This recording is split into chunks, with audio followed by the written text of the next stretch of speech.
A gente vive aqui numa região de conflito.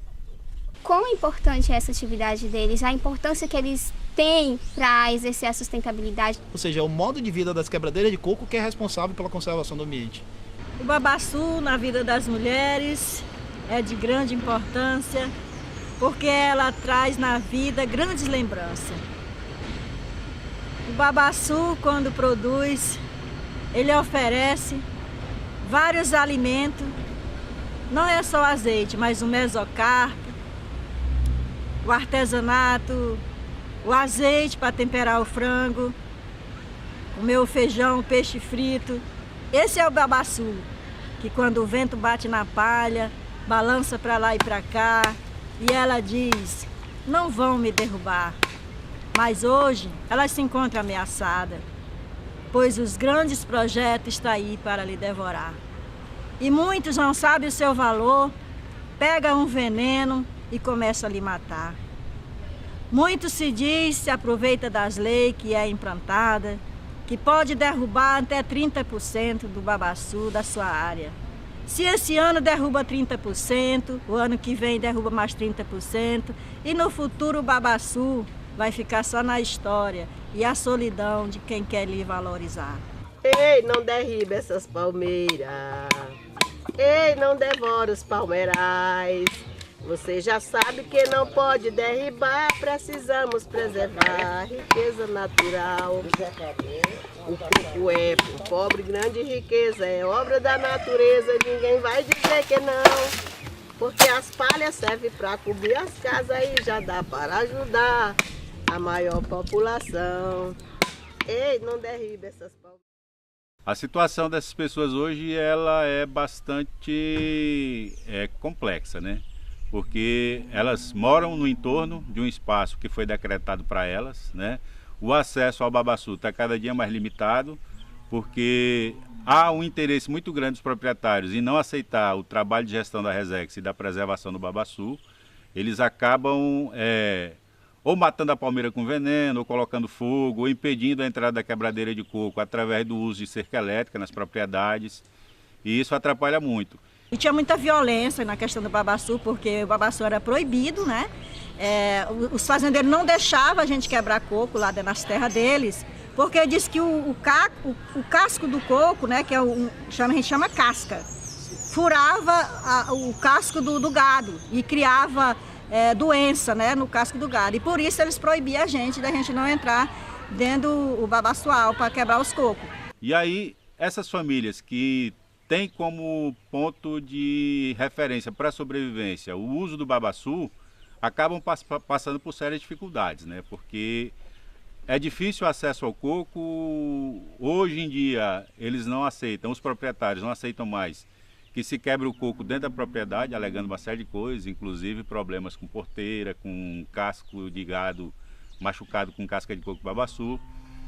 E era um sofrimento, tinha fazendeiro que chegava a estrupar as companheiras, né? Nós tivemos um exemplo lá no município de Buriti, e que estrupou a companheira que estava quebrando coco. Como que eles conseguem, na prática, entender a importância dessas comunidades, que por muitas vezes elas são habitualmente marginalizadas no âmbito da sociedade, colocadas como coisas menores. A hora que a gente conseguiu expor o babaçu no mundo, sim, no Brasil e no mundo. O mundo inteiro fala hoje do babaçu por causa dessa luta. E por causa dessa luta criamos um movimento interestadual. Os 4 estados do Piauí, Maranhão, Tocantins e Pará. Para mim, toda a minha luta junto com a das companheiras, todas nós companheiras, nenhum passo foi perdido. Nós comprávamos todas as coisas que precisava para casa, sempre nós dava conta. Minha mãe era muito trabalhadora. Aí a gente trabalhava, não faltava nada em casa não, nós se virávamos nos 30. A menina desse tamanho assim, a trouxona desse tamanho assim, e o pedaço de sabão desse tamanho assim, e o sol por ali assim, e a lagoa desse tamanho com um pouquinho de água assim. É que a gente esquece, nós brincava de roda. Ai, olha que sabor maravilhoso. E a lagoa desse tamanho com um pouquinho de água assim. E dá pra tomar de manhã como leite, né? Uma vitamina. Isso é bom com farinha, Põe assim. com ó. farinha e Nós açúcar, somos bem acostumados. geladinho. Nossa, Aí esse, farinha, açúcar, aí esse aqui que sobra, ó. Esse aqui que sobra, o que é que nós faz com ele? Coloca para galinha. Eu acredito que quebrando coco, se a gente realmente se dedicar, o babaçu, gente, ele dá tudo pra gente. O babaçu dá a casa pra gente morar, porque com a palha a gente cobre a casa. E é uma delícia morar debaixo de uma casa coberta de palha. A gente tá esquecendo essas origens, né?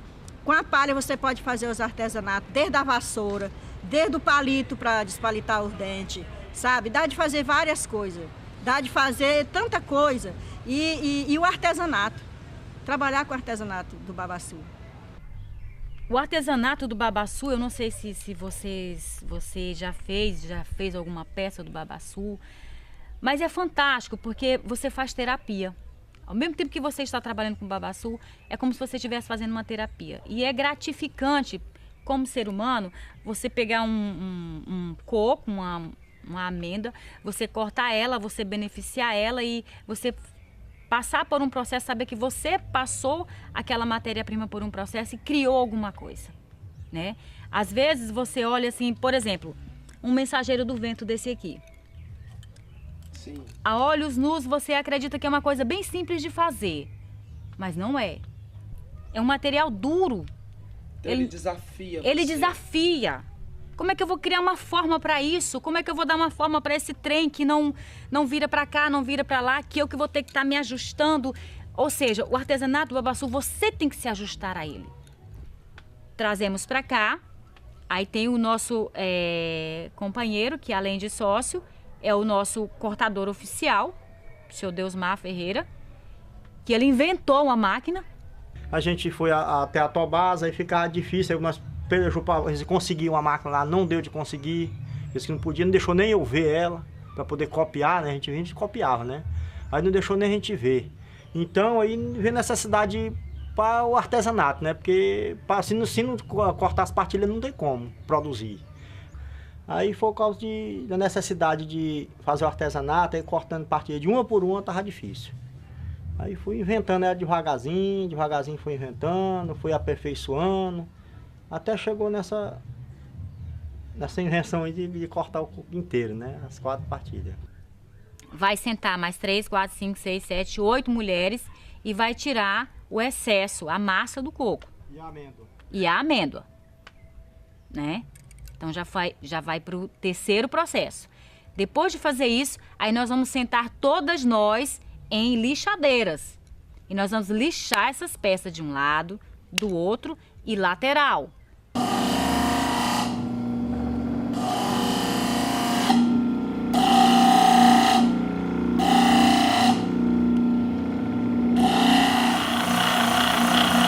Depois disso aí, entendeu? Que ela vai estar toda lixadinha, bonitinha. Aí nós vamos limpar por dentro com aquela Dremel. É uma Dremel, uma máquina que a gente tem. E a gente vai limpar por dentro aqui, ó. Tirar todo o excesso, deixar tudo lisinho. Limpou por dentro, beleza. Aí nós vamos polir. Vamos para uma outra lixadeira e vamos polir essas pastilhas, tá? Vamos polir. O que a gente chama de pastilhas é isso aqui, né? Aí depois de polida, aí a gente vai para a mesa de montagem. Cada equipe tem a sua linha de produção. Por exemplo, quem trabalha com o mensageiro já vai selecionar as peças que dá para fazer o mensageiro. A outra vai selecionar para a cesta, a outra vai selecionar para o chaveiro, a outra já é para a semijoia, a outra já é para o descanso de panela, jogo americano, para o suplá e assim sucessivamente. O artesanato do babaçu, ele é um pouco mágico. Ele é muito interessante. E eu sempre ajudei as pessoas. Dentro da minha juventude, da minha meninice, eu sempre tive dó de gente mais fraca, mais pobre. E caçava qualquer jeito, não era dano, que era meu, porque meu pai também era lavrador. Mas era caçando jeito da gente a melhorar da situação de vida.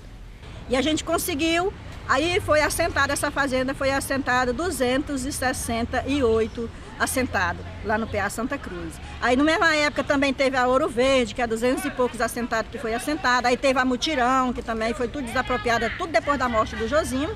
Então, o Josimo, na vida dos agricultores, foi uma luz.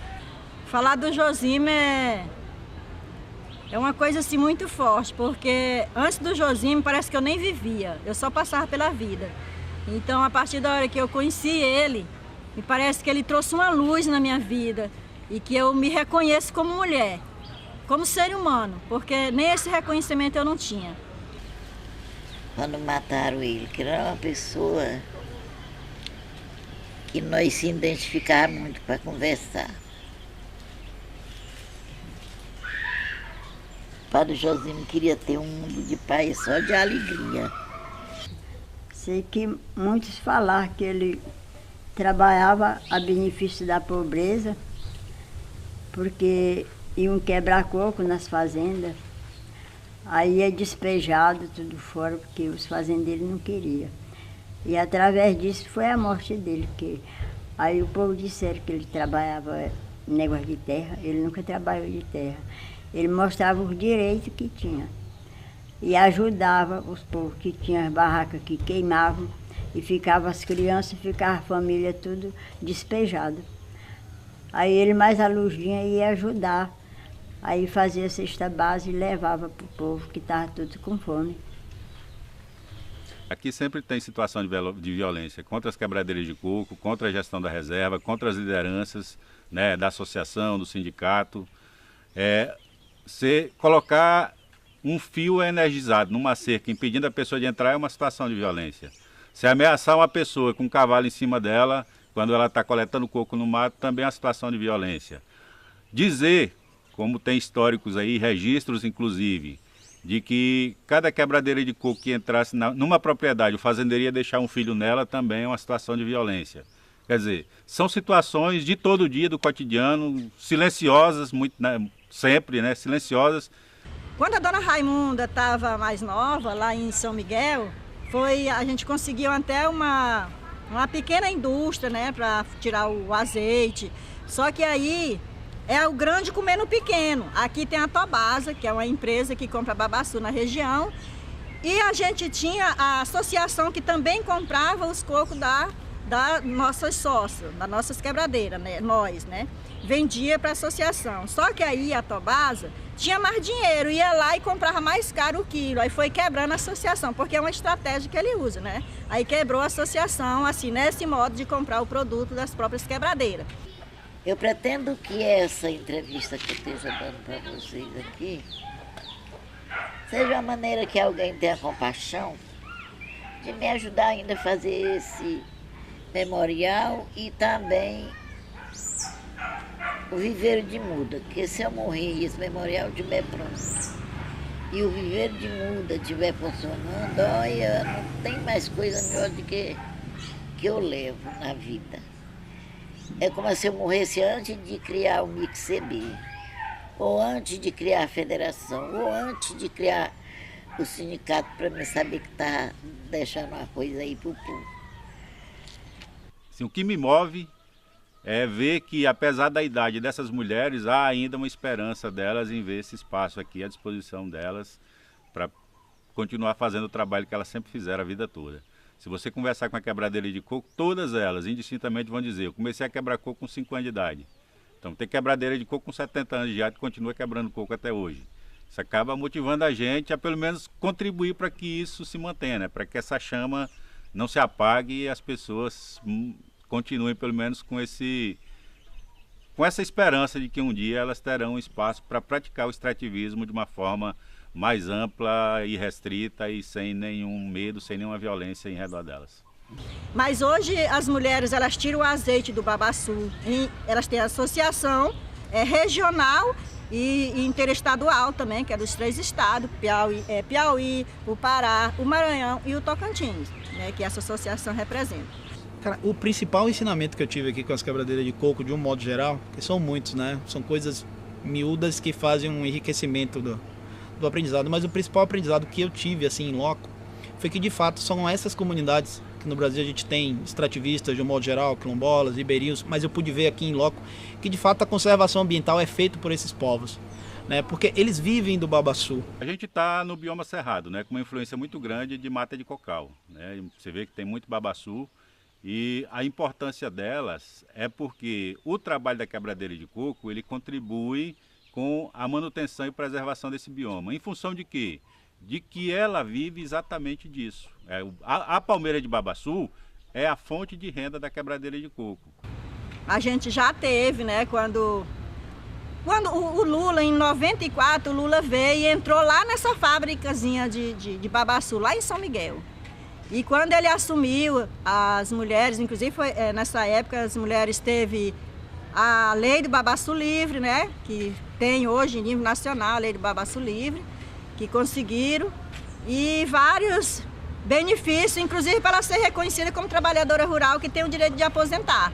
Pois é, o nosso ponto fundamental, o X da questão aqui é a regularização fundiária, que seria a indenização dessas terras, né, passar essas terras para o poder do governo, né, para o ICMBio, e aí o ICMBio disponibilizá-las através de um contrato de concessão de direito de uso para as quebradeiras de coco.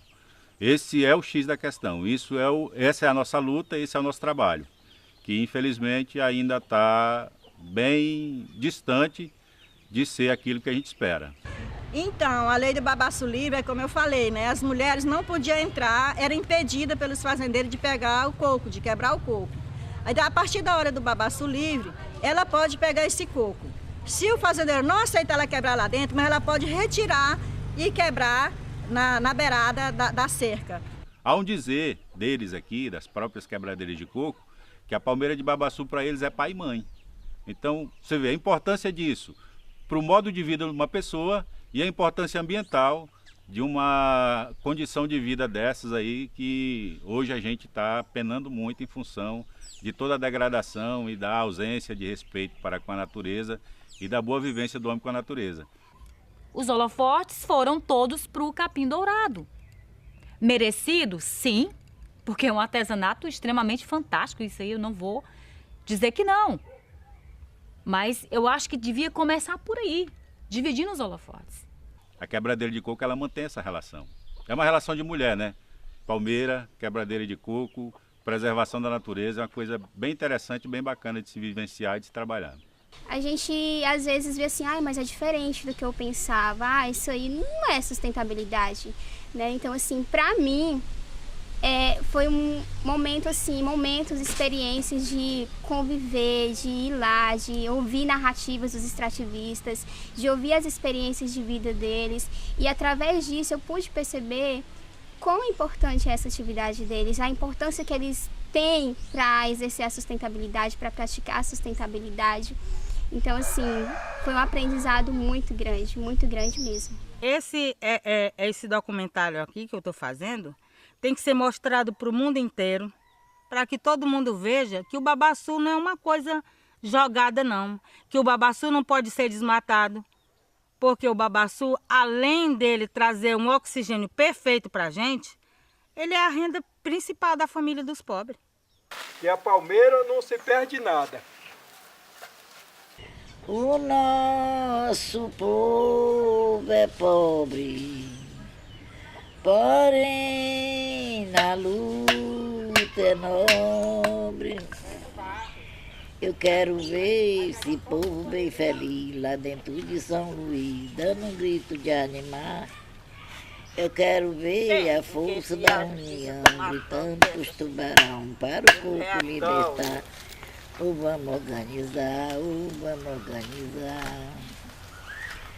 O nosso povo é pobre, porém na luta é nobre. Domingo você quer dar baixada, chamar a companheirada e vamos juntos caminhar. Ô Doro, você de Araguaína, chama essas meninas e dá um grito de animar. Vamos organizar, vamos organizar. Eu quero ver esse povo bem feliz lá dentro de São Luís.